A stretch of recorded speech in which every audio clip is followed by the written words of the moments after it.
सभी को नमस्कार। आज हम कर रहे हैं टेस्ट नंबर सेकंड है, जो हमारी एनसीईआरटी आरबीएसई कक्षा जो 6 की बुक है उनके टेस्ट है। और ज्योग्राफी के हो चुके हैं, अब ये पॉलिटिकल और हिस्ट्री के हैं। शुरुआत करते हैं हम पहले क्वेश्चन से। उपभोक्ता द्वारा 1 करोड़ से अधिक राशि से संबंधित शिकायत कहाँ की जा सकती है? ये राष्ट्रीय उपभोक्ता आयोग को की जाएगी। और 20 लाख से अधिक राज्य उपभोक्ता और 20 लाख तक, यानी 20 लाख से अधिक राज्य उपभोक्ता और 20 लाख तक जिला उपभोक्ता। प्रश्न 2, सूचना का अधिकार अधिनियम 2005। आपको सिर्फ अब आंसर बताए जाएंगे ताकि आपका समय खराब न हो, और चाहे तो आप इसको फास्ट करके और बड़ा करके भी इसको देख सकते हैं, सुन सकते हैं। ये प्रश्न बहुत ही महत्वपूर्ण है। अगर आपके पास बुक नहीं है कोई बात नहीं, आप इसको नोटबुक में लिख लीजिए, आपको कहीं भी जाने की ज़रूरत नहीं पड़ेगी। सारा ये क्वेश्चन हैं जो एनसीईआरटी आरबीएसई बुक से हैं। निम्नलिखित में से पंचायत राज संबंधित नहीं है, नगर पालिका है, क्योंकि ये पंचायत राज जिला परिषद के अंतर्गत आती है। प्रश्न 4 है, भारत के संविधान में वोट देने का अधिकार कहाँ अधिरोपित है? अनुच्छेद 326। राष्ट्रीय बाल अधिकार संरक्षण आयोग ने बालक को कौन से आयु वर्ग में शामिल माना? 0 से 18। बालक का खेलने व कूदने का अधिकार आता है विकास के अधिकार में। बेटी बचाओ बेटी पढ़ाओ अभियान की शुरुआत 2015 हरियाणा से की गई थी। काल क्रमानुसार का चयन करना है तो सबसे पहले आएगा सूचना का अधिकार अधिनियम, वो लिंग चयन प्रतिषेध अधिनियम, फिर आएगा सूचना का अधिकार, फिर आएगा बाल विवाह परिषेध अधिनियम, और लास्ट में आएगा लैंगिक अपराध से बालक का संरक्षण अधिनियम। प्रश्न 9, स्थानीय स्वयं शासन में कौन सा स्वरूप निहित है? लोकतांत्रिक विकेंद्रीकरण। प्रश्न 10, राजस्थान में कौन से संशोधन द्वारा पंचायती राज व्यवस्था व नगर स्वयं शासन जोड़ा है? 73 और 74। पंचायती राज व्यवस्था कब व कहाँ से शुरुआत की गई? 2 अक्टूबर 1959 राजस्थान से। प्रश्न 12, ग्राम पंचायत की सबसे छोटी इकाई वार्ड सभा। पंचायत समिति का मुखिया प्रधान। पंचायती राज संरचना का तीसरा स्तर है जिला परिषद। पहला ग्राम पंचायत, दूसरा पंचायत समिति। प्रश्न 15, ग्राम पंचायत में सरकार के पदाधिकारी को कहते हैं ग्राम सेवक। जिले का सर्वोच्च प्रशासनिक अधिकारी जिला कलेक्टर। जिले में पुलिस विभाग का प्रमुख होता है पुलिस अधीक्षक। पत्थर के बाद मनुष्य ने धातु में सर्वप्रथम किस धातु की खोज की? तांबा की।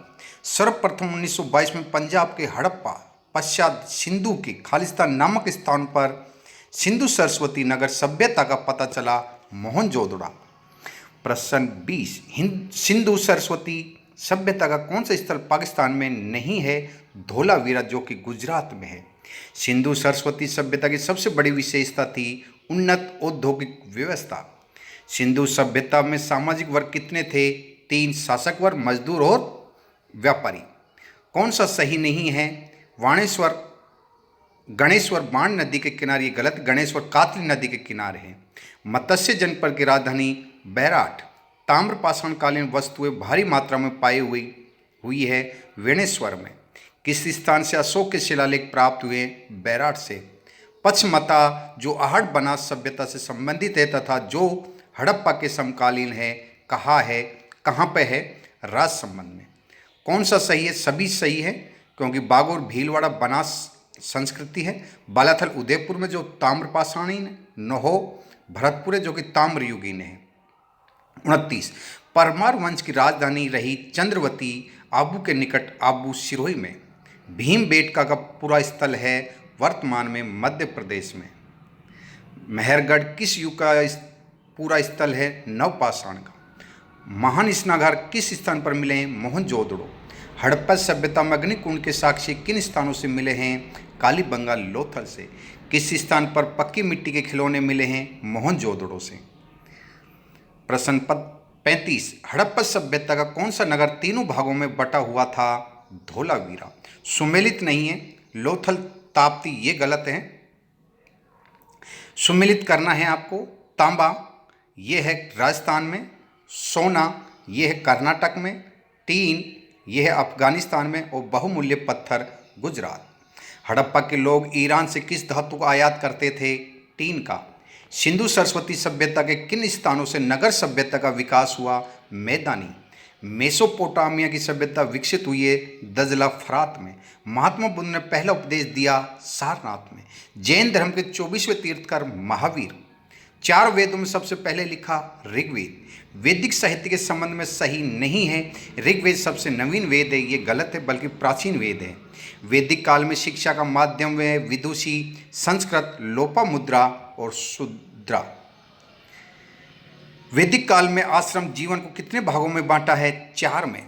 ऋग्वेद में गंगा और यमुना नदी का उल्लेख मिला है 1 बार। वैदिक काल में संस्कार थे 16 महाजनपद की जानकारी मिलती है अंगुत्तर निकाय में। कौन सा कथन सही नहीं है? काशी श्रावस्ती, काशी जो कि वाराणसी थी, श्रावस्ती कौशल की राजधानी है। ये सत्य है, सभी सत्य हैं। महाभारत काल पांडवों ने अज्ञातवास किस महाजनपद में बिताया? वो क्षेत्र कौन सा है? मत्स्य है। महाजनपदों में न्याय का सर्वोच्च अधिकारी होता था राजा। किस महाजनपदों में गणतंत्र व्यवस्था थी? सभी में। महावीर ने अपने उपदेश किस भाषा में दिए? प्राकृत भाषा में। फिर कह रहा हूँ, ये जो क्वेश्चन है आपको बहुत ही महत्वपूर्ण है, और आप जब ये क्वेश्चन देखोगे तो आपको ये लगेगा कि ये क्वेश्चन पहले किसी न किसी एग्जाम में आया था, 2nd ग्रेड में हो या CET में हो या कोई सी में भी हो, ये एग्जाम में क्वेश्चन आए हुए हैं। क्योंकि जो भी एग्जाम होता है सारे NCERT RBSE बुक से ही आते हैं। वर्तमान लोकसभा में समान कौन सी संस्था होती थी? परिषद। मौर्य काल का समय है 4 शताब्दी ईसा पूर्व से 2 शताब्दी ईसा पूर्व। मौर्यकालीन साम्राज्य की स्थापना से पूर्व मगध पर शासक था नंद वंश का। चंद्रगुप्त मौर्य घनानंद को हराकर शासक बना 322 ईसा पूर्व। सेल्यूकस ने चंद्रगुप्त के दरबार में भेजा मेगस्थनीज को। इंडिका लिखी मेगस्थनीज ने। कौन सा कथन सही है? सभी सही हैं। किसको अमित्र घात कहते हैं? बिंदुसार को। अशोक सम्राट बना 269। अशोक के अधिकतर अभिलेख किस भाषा में हैं? प्राकृत में। सत्य है, धर्म प्रचार के लिए भेजे गए प्रचारक सभी हैं। विभिन्न शासकों के काल का क्रम है मौर्य, शुंग, सातवाहन, कुषाण। किस शासक ने अश्वमेघ यज्ञ की स्मृति में अश्व के चित्र अंकित सोने के सिक्के चलाए? समुद्रगुप्त ने। चीनी यात्री फाहान किसके शासनकाल में भारत आया? चंद्रगुप्त द्वितीय के।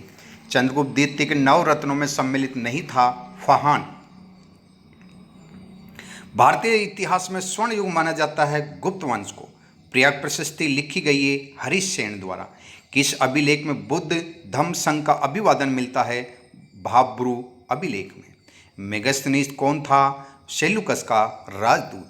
आचार्य चाणक्य को किस नाम से जाना जाता है? कौटिल्य। मौर्यकालीन लौह प्रगलन भट्टियों के अवशेष प्राप्त हुए हैं ईसवाल, जो कि उदयपुर में है।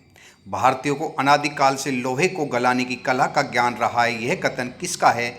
विल्सन का। किस वस्तु की संपूर्ण दुनिया में मांग रहती थी? ढाका की, मलमल की। लोह स्तंभ है मेहरौली में। बुद्ध के अवशेषों को कितने भागों में बांटकर अलग अलग स्थानों पर स्तूप बनाया गया है? 8 पर। श्वेत पाषाण संगमरमर से निर्मित प्रसिद्ध स्तूप है अमरावती शहर में कृष्णा नदी के तट पर। सारनाथ अशोक स्तंभ पर किसकी आकृति नहीं है? हिरण की नहीं है, बल्कि शेर, बैल, घोड़ा और हाथी की है। किस काल में सर्वप्रथम बुद्ध की मानव रूप में मूर्ति बनी, जो भारतीय कला को उस युग की सर्वोत्तम देन है? कुषाण काल की। कौन सा सही है? सभी सही है। कौन सा सही नहीं है? ये नहीं है बाणभट्ट पंचतंत्र, बल्कि बाणभट्ट ने हर्षचरित की रचना की थी और पंचतंत्र विष्णु शर्मा ने की थी। कुछ लोग हैं, जब मैं टेस्ट के लिए मैसेज करता हूं उनको, तो वो क्या करते हैं, मैसेज को इग्नोर कर देते हैं, मतलब कोई रिप्लाई तक नहीं करते हैं। अब आप वो इग्नोर आप मुझे नहीं कर रहे हो, अपनी किस्मत को इग्नोर कर रहे हो। ये मैं फिर कह रहा हूं आपसे, क्योंकि जब आप यही नहीं बता सकते टेस्ट पढ़ा नहीं पढ़ा, कोई समस्या है या नहीं है, तो सोचिए आपका कैसे भला होगा। प्रश्न 86, सुमेलित है। सांची का स्तूप मध्य प्रदेश, अंजना की गुफा औरंगाबाद। राष्ट्रीय मतदाता दिवस 25 जनवरी, सभी हैं। मतदान दल से सम्मिलित पीठासीन अधिकारी व अन्य अधिकारियों की नियुक्ति करता है जिला निर्वाचन अधिकारी। अब ये टोटल 87 क्वेश्चन हो गए। अब 87 में से आपके कितने राइट हैं वो आपको कमेंट बॉक्स में भी बताना है और ग्रुप में भी आपको भेजना है कि आपके 87 में से कितने राइट हैं। और ये क्वेश्चन आपको लिखने हैं नोटबुक में, ताकि आपके नोट्स भी तैयार हो जाए जिसके पास बुक नहीं है। सभी को धन्यवाद।